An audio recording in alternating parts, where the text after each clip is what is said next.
I know every part on this car, every nut, every bolt, every little fastener, every clip, everything on these cars. I like your Shelby shirt. So, Gary. You bought a 67 Shelby GT-350 barn find. Sight unseen. Shipped it 1,500 miles to Jason White's shop in Texas. First time to see it today. In person. Well, I've been looking through all the different ways, you know, on Facebook and Craigslist and all that. Looked at auctions, but finally it was like a broker. These guys have, you know, they know where all the cars are at, and so. Did you find him online or what? Yeah, he was online. He had a bunch of cars that he kind of moves through, I feel like, pretty quick, like he turns them. So he doesn't sit and wait for the super high prices. He just kind of moves them on to the next guy.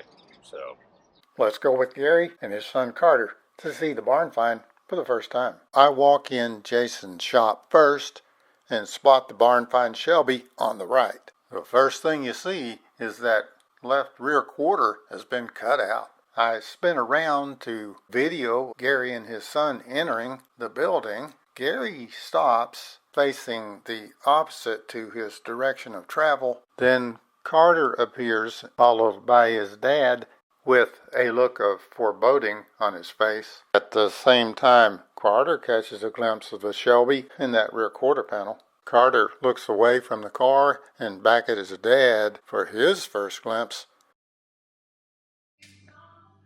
oh, hey Jason. How's it going? You made it. Doing good. I did make it finally. Sorry about that flight mess up, but that's the way it goes sometimes, right? We'll see how it goes as Jason White goes over this barn find Shelby. But first, Jason went to cut off the radio, and I asked Gary, hey, what do you think now? I gotta save that, right? Well, no, it's okay. What do you think? I mean, you say, what do you? Well, it's cool to see the shop and meet Jason, how cool and clean it is here. I'm totally impressed. But yeah, no, it is a different thing, even though you see pictures of it and then you see it right in front of you and it's missing a quarter panel. And I knew that, but the whole magnitude of it just kind of like jumps out at you. No worries, because in 6 months or so, something like this will be jumping back out at you. Hop in. Oh yeah, all I do is Shelby's. Like that's all I get called, and it's all just 67s. The former Charlie Sheen 67 GT500. Nice. Yeah, it is responsive. There's no bog there or anything. Can I hold the steering wheel? Sure. Yeah, no, that's still, you know, it's not rack and pinion or anything, but it's workable. Yeah, we definitely build them up to be more than they were. All right.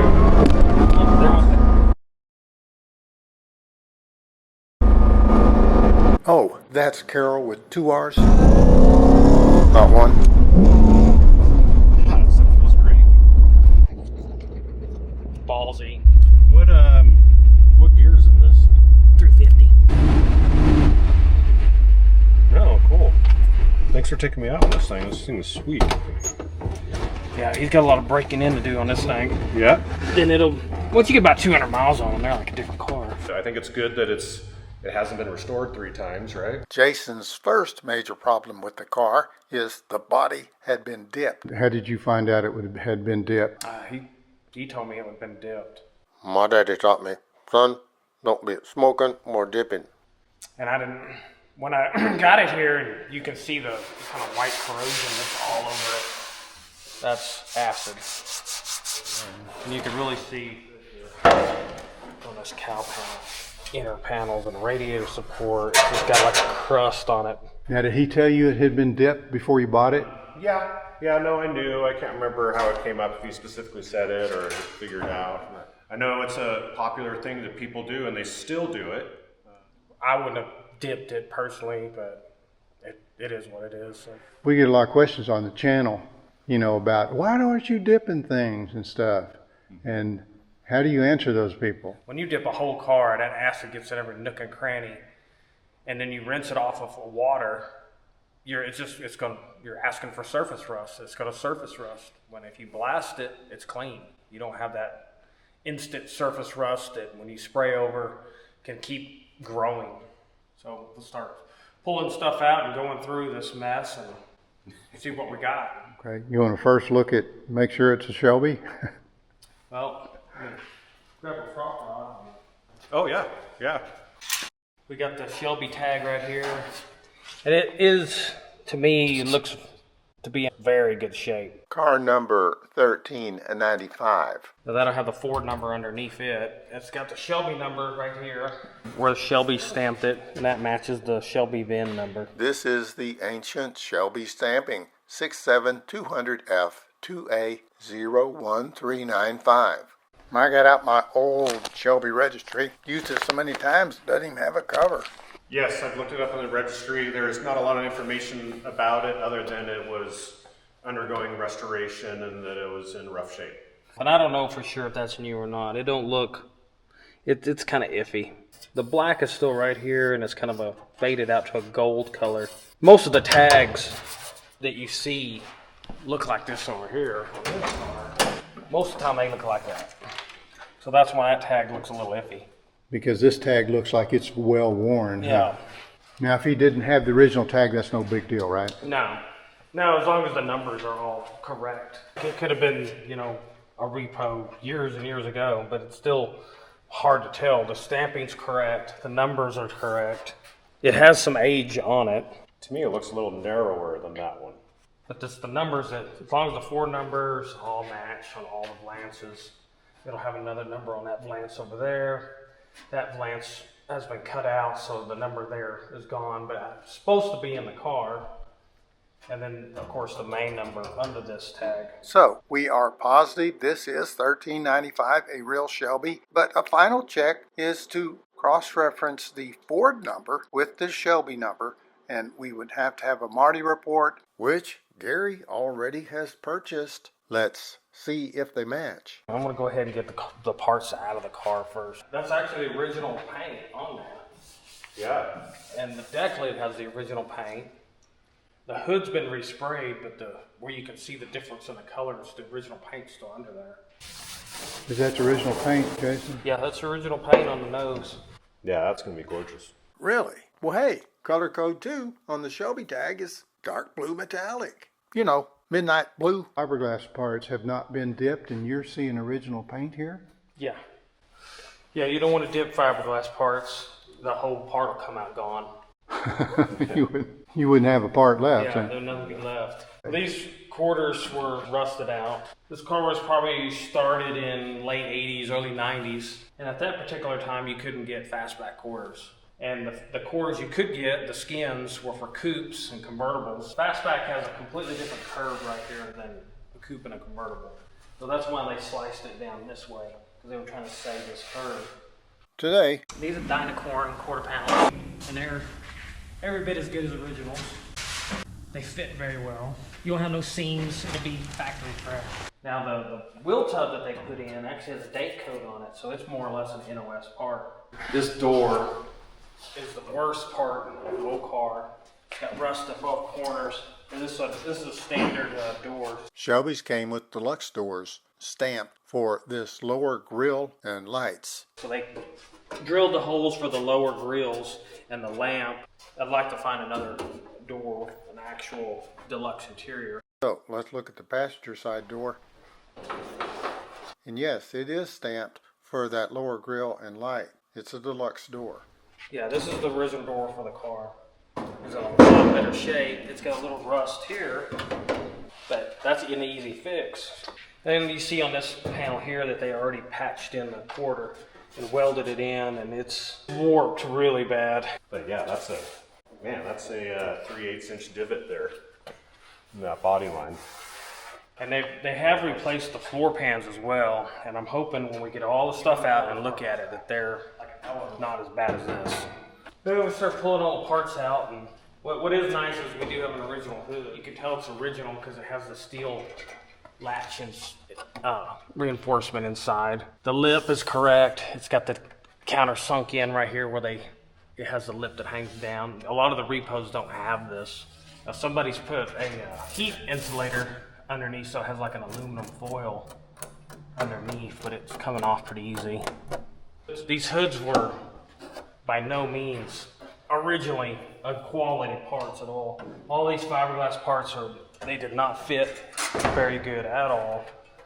This one has been off so long it don't have a bow in it. Usually they're bowed real bad in the middle from the spring tension and the heat, and they'll have this big bow. I have a lot of customers that actually want that. They're like, oh, that's how they are. I want that bow in there. This hood is real straight, real nice. It's a really good hood. It's not full of Bondo.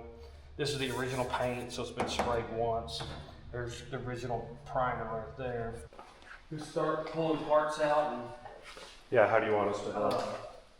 we'll just kind of put stuff here in front of the paint booth. And those are the back panels. These two panels go in the back across right on the back window.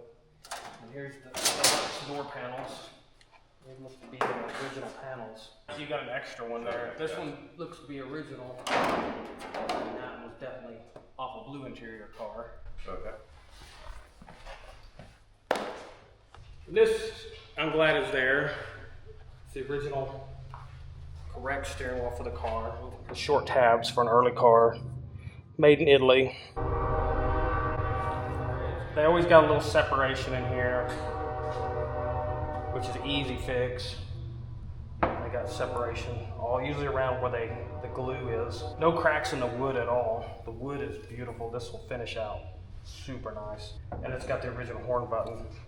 That's like a $500 piece right there, original horn button. It's better to use this original one to clean it up, polish it. That'll polish up and clean up real nice. If you don't have it, there's nothing wrong with the repo. I restored that one. I use an automotive clear coat. And usually they're a real light blonde wheel, very little stain. This one was probably about the same shape as that one over there. That's the original grill, not a reproduction. One that we haven't found we need to look for is the lower grill. This is the original radiator. Got the foam cover. This is the original heavy duty cooling for the small block. These are the original valve covers. The intake is a repo. But the only way you can really tell it's a repo is by looking at the underside, right? Now you can tell that's a repo. Can you? Okay. It has no marks whatsoever. That's never been bolted on. Yeah. On the back side, it'll have a little boss that has Oppenheiser stamp on it. Okay. So that's definitely a repo. And there's nothing wrong with the repo. They're actually very expensive. They're like $400 to $500 range for even the repo. We probably want to find an original intake. That's definitely a money adder to the investment. A block, we'll figure that out when we get it out and go over the numbers and identifying it as a hypo. You still have the original seat covers. This has the true comfort weave that actually is breathable. The reproduction is just basically a vinyl with a stamped in impression that looks like real comfort weave. So we might be lucky and get these seats out and they might be usable. It's a little bit of a puzzle getting all out of there. There's the drip rail molding. These two for a coupe. So these are not even for the car. This is the right one here.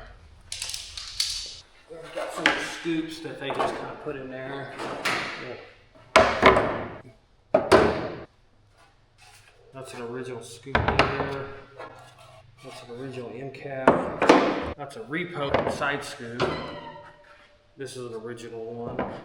And this one actually still has the part number from Shelby on it, which usually you never see because if they've ever been repainted, that's the first thing that gets sanded off. Would that have been factory filler or would that have been? Yeah, this red filler in here is actually factory.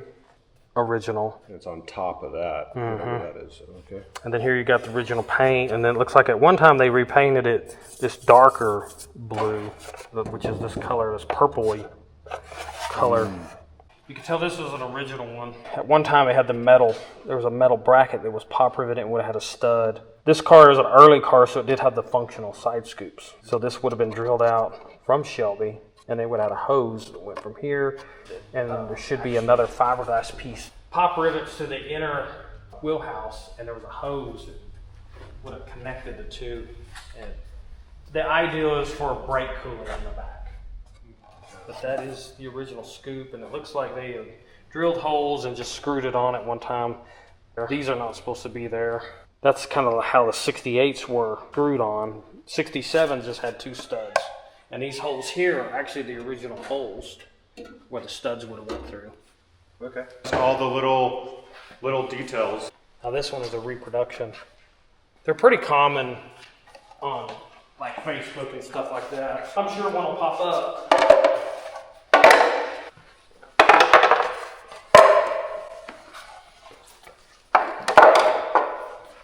Original door panel, but they're so trashed, they definitely have to get new panels.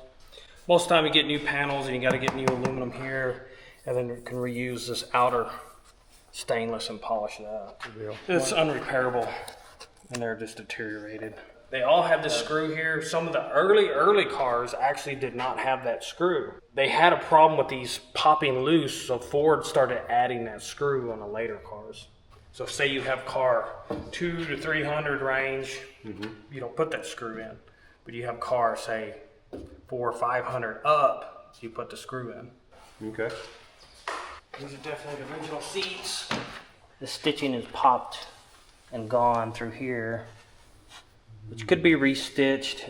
It's kind of one of, we'll just see what they all look like. Because it would be nice, because this is a real comfort weave.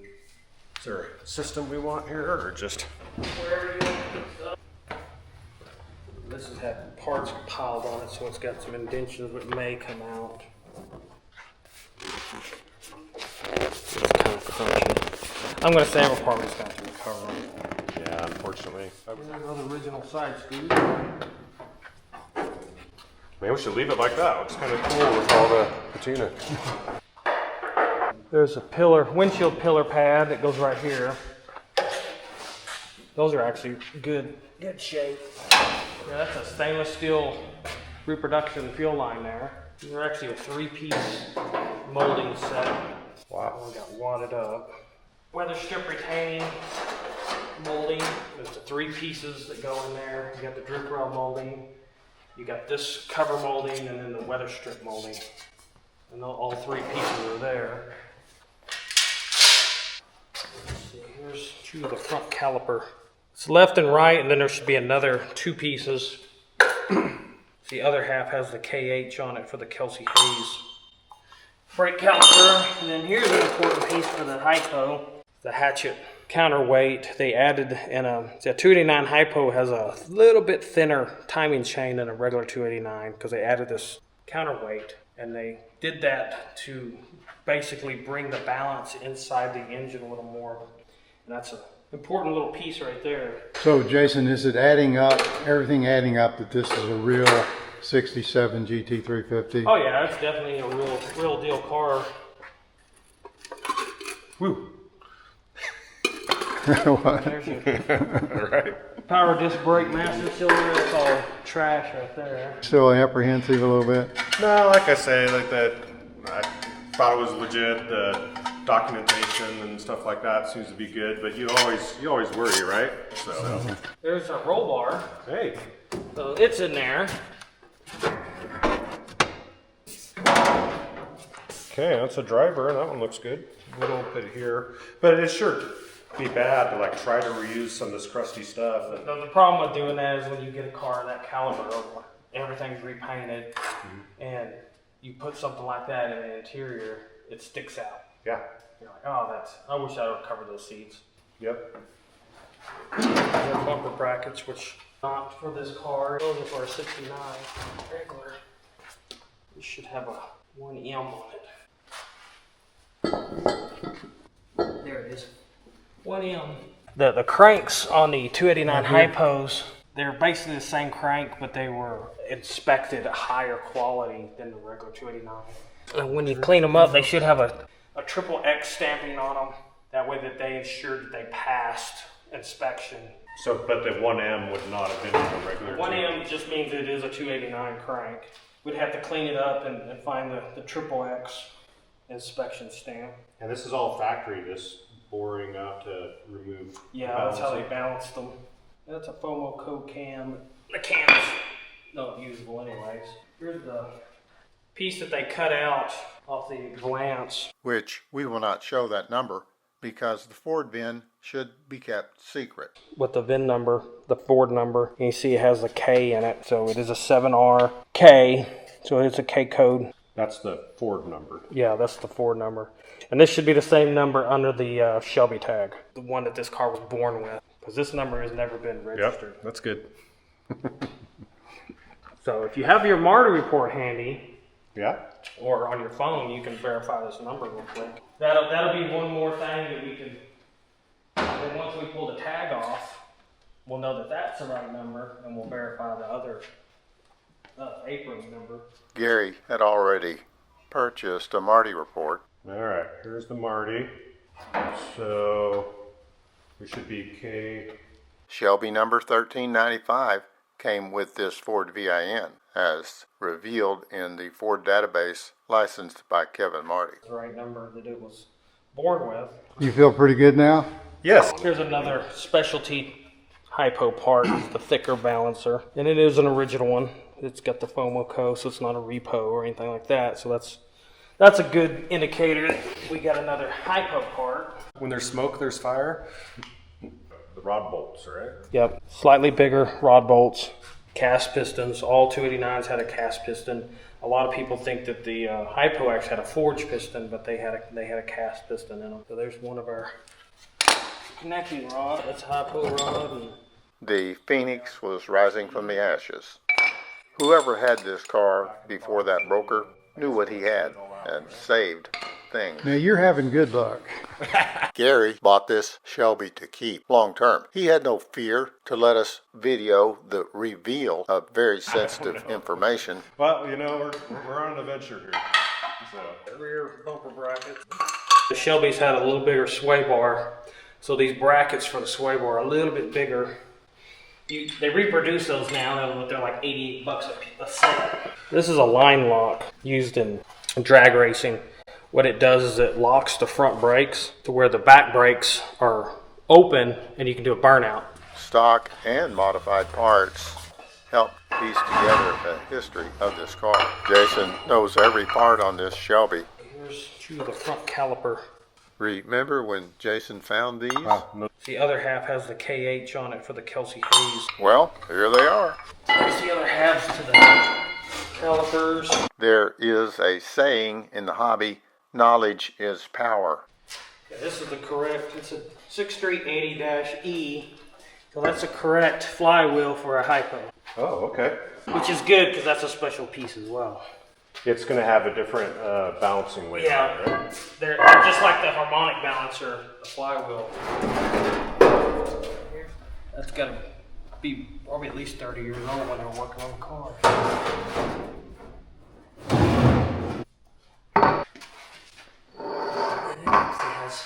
This is the original roll bar, and they cut this thing off. Then right, you can see the rest of it in there. They cut this off when they dipped it, because the acid probably would have deteriorated this rubber. And of course, them putting this in the car with that quarter panel and all that something caught it and ripped it. So we try to repair it best as possible. You can sometimes find these, but they're like $4,000. How good are the repos? I've never had to use one because the original roll bars are always in the car. And they're always in really good shape. And looking in that car, you can see how they're actually not real noticeable. You could fix this then, you think? Yeah, we can do something with it. Try to repair it and make it look a lot better. So you can tell it's a thick-walled chrome moly tube. V it, put a pipe inside of it, and then weld it solid. Shelby piece is the original export brace. This was added by Ford, but this is an original one. These are worth about $1,000. This is the shock tower brace or export brace. Regular Mustang didn't have one of those, right? No, they were a two-piece. There's original hood pins. The hypo engine had the iron intake, so these bolts would have been painted. And when they arrived at Shelby, they took these bolts out, took the intake off, put the Cobra intake on, and put these bolts right back in. So they would have had blue paint on them with marred corners. Little detail that's a lot of times people don't reproduce. A lot of seat backs. These are in real good shape. A big find because hard shell seat backs were part of the 1967 Shelby Deluxe Interior Those package. are in good shape. There's the wiring for the car. That's actually a GM harness there. Here's the most important one we need to find. I usually replace most of the wiring on these cars other than the dash harness. Hopefully that's all in good shape. Then I've got a mount in that. Have you seen any rust at all? The rust that was in the car that they replaced. Spliced in floor pans that we're starting to see. You can see where they welded this. Oh, okay. Here. They probably had that. Okay. Here's our inboard bracket. That mounts the inboard lights as seen here. Yeah, this is the hood latch and the headlight, the inboard headlight bracket. This is where the buckets would have bolted. It's in pretty good shape. It needs a little straightening at the bottom, but it's there. So do you have a pretty good idea what's here and what's not here? A decent idea. There's still a few things I hadn't run across yet, but we still need to find the gauge pod, the seat belts, a few more engine parts. So if you had to go through this yourself and figure out what he's figuring out, could you do it? I'd have to be like posting pictures on an internet forum. What's this piece? You know, and then get some opinions on what it is, right? Yeah. Here's a good Shelby piece that isn't real good shape. This is the hood pin bracket. It's supposed to have a nut welded to the end of that, a fine thread nut. This goes on the radiator support and actually supports the hood pin. So once I straighten it, fix it, put a new nut on it, it'll look like that again. Here's the other bracket. I think what you should do is find a really valuable part and not let him know and say, do you know what this is? I know, it's like a game, right? These are exhaust hangers that probably more or less came off this car. These are the rear exhaust hangers. They would have fit right back here and held the exhaust tip in the pipe. Okay. Now here we got the hypo manifolds. Expensive original part. Both of them are there. Now here's your special piece, the bigger sway bar. Shelby only? Shelby only. If you didn't find that, what are you going to do to get it? Well, you could just buy you a 1-inch sway bar, but this isn't quite 1 inch. So the bushing is kind of hard to find, and you can definitely tell that it's the original part. Original trunk lid, it's original tail panel, it's the flat panel, so correct for an earlier car. It's got the flatness to it. Well, if you look at that car over there, it has a Concord curve to it. Tail panel looks like they bought at a swap meet.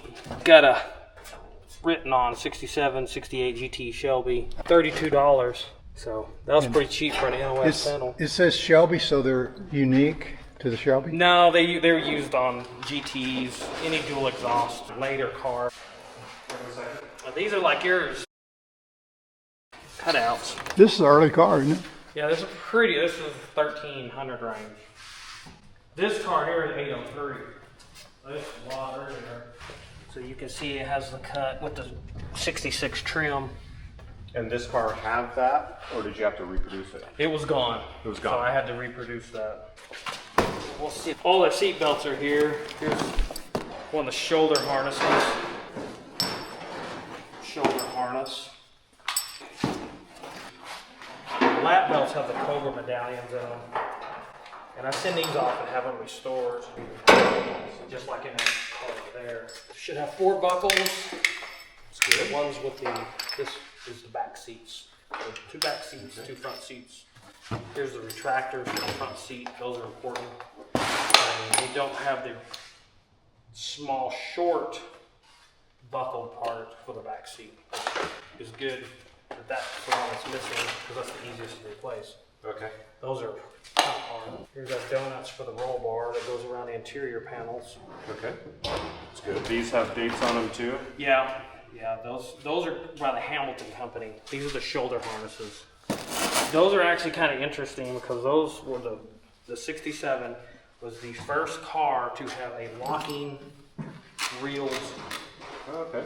seat belt. These are out of an aircraft. So these are very important pieces that are there. Okay. What'd you find? So this is where How much Shelby, is the these air cover? 3 holes. With some new lights and rubbers. Yeah, they just added the extra one. Those 3 holes would have been stock with that medallion. Shelby popped that off and drilled the extra holes for the Shelby GT-350 emblem. Okay. So this is original to the car. Air cleaner lid. It's a repo, if you like. Part store. Halogen replacements. This is actually the company I send seatbelts to still today. Oh, really? This is looks a brochure. 86 adjustable shock, but it's Monroe. It's not an original. Heater controls, rear view mirrors, door handles. One of the interior lamps for the doors. Wow, there's a power steering pump. Does have the correct pulley on it, so it's original to the car. The pulley's not super rare like the big block one, but they're a little bit rare. This radio's a 66. Well, that's not to the car. Here's 2 good pieces. Oh, okay. Good. These are the, makes the side scoops functional. These are the parts that rivet to the back inner wheelhouse that the hoses connect to from the scoop. Here's one of the snubbers. Rubbers are reproduced and common. It's the actual cast iron piece that you want. Are they just axle pinion snubbers that are? Yeah, that's exactly what it is an axle pinion snubber. The base is a cast iron, and then this is actually a axle pinion snubber. And when the spring comes up, it hits that snubber and keeps it from jumping the spring. Keeps the axle hot down. So they're kind of a put together piece that they figured out. Here's our Shelby headlight trim rings. But you're saying those are standard Mustang trim rings and buckets? No, well, these are Shelby only. Oh, okay. Here's the tail lights. Ooh, Here's the instrument cluster. This is the one out of the car right here. got the right RPM, 8,000? Well, the tack is gone. It may have, well, here's part of it. Oh. That's the back to the tack, and that's the guts for a tack. I haven't found the face yet. If we can find a face, it could be rebuilt. Here's an extra instrument cluster, no tack, standard. The speedometer is unique to the tack because this has a trip. When, as you can see here, a standard speedometer doesn't have a trip. That's original to the car right there, but the tack's missing. The face is, anyways. If you can find an old tack and have it rebuilt, then it's cheaper.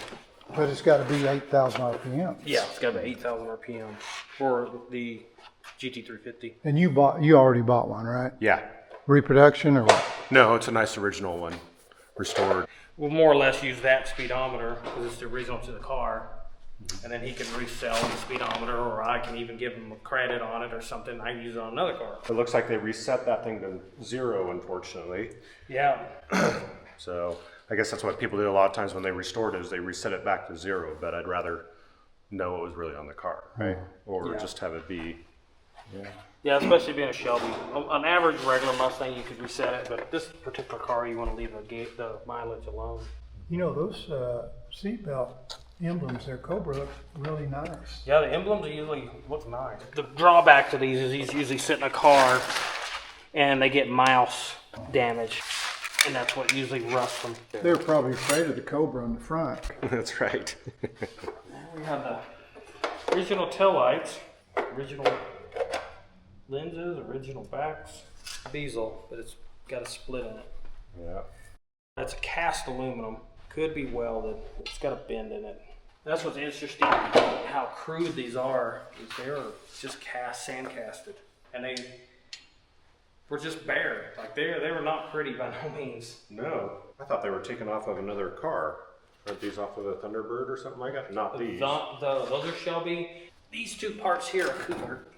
And then Shelby engineered those completely themselves and used a bezel. So you can get all that stuff pretty easy, but Yeah, all this stuff's not right pretty there. easy. Now, if they're not cracked or in bad shape, I sand these out and I put a clear coat on them. Oh, okay. And they'll look brand new again. Didn't find a distributor. We're missing one of the pinion snubbers. It could be under the car still, but I doubt it. The Shelby gauge pod underneath the radio. No shifter. We're missing the shifter and the shifter rods, which yeah. small block shifters are not real hard to find. The transmission is in the car. We need to verify that that's the original transmission. We're missing 95% of all the hardware for the car as well. So like all the door hardware, which you can get, not a big deal, but there's a lot of little stuff that's kind of hard to come by unless you have a parts car. Clips, some of the little bolts and stuff for the vent windows, some of the specialty screws for like the rods, the anti-rattle clips and stuff like that. Do you want to roll the car back? Yeah. This is the original tail panel, and it is original. It's got the Cal Custom. You barely see it. It's got the part number faintly right there, but it is the right fiberglass mat tabs, so that's all correct. That's good in two ways. Is this car's never been hit in the rear end, and this got broke and lost. So that means that when they changed the frame rails and stuff, it was due to rust, not collision. That has the original tail panel. Shelby American chiseled the panel out. It was very crude, very quick. They just chiseled it out and then put these panels over them. And then we're missing another part that we don't have is there was an actual metal panel that would have went on the inside of this that those studs would have went to and bolted to, and it actually would have riveted to these holes. Oh. So we're missing those two panels. And this is a curved panel. You can see the difference between the flat panel and this is a curved panel. The flat panel's leaked bad. But this is an earlier car. This is an earlier car, but it's hit and miss on When those were which done. ones were used and where. Would you go back to the flat panel that's not as good as the curved because it's stock? Yeah. Pretty much have to. Yeah. You have to. Yeah, because that is definitely the original panel to the car. So You have you don't morally. Yeah, you have to morally. It's a moral decision? That's right. It's a moral decision. Okay. Somebody wants to grab that and pull this hood off. Hold it. They hold up there.